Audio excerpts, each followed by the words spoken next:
Arahan semasa ujian.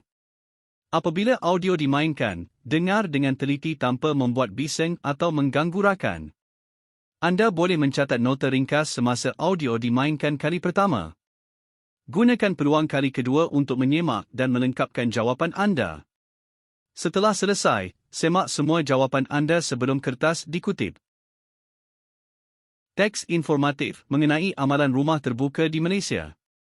Di Malaysia, masyarakat berbilang kaum menyambut pelbagai perayaan seperti Hari Raya Aidilfitri, Tahun Baharu Cina, Deepavali, dan Krismas.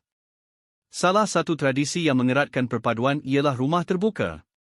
Dalam rumah terbuka, tuan rumah mengalu-alukan kedatangan tetamu tanpa mengira kaum dan agama.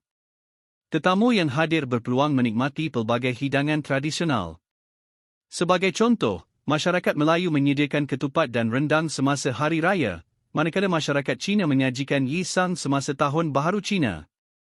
Begitu juga dengan masyarakat India yang menyediakan murukku pada Deepavali, serta masyarakat Kristian yang menghidangkan ayam panggang pada Krismas.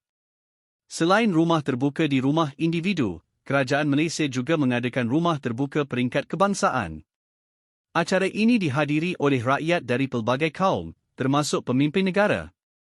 Amalan ini melambangkan semangat perpaduan dan keharmonian dalam masyarakat kita.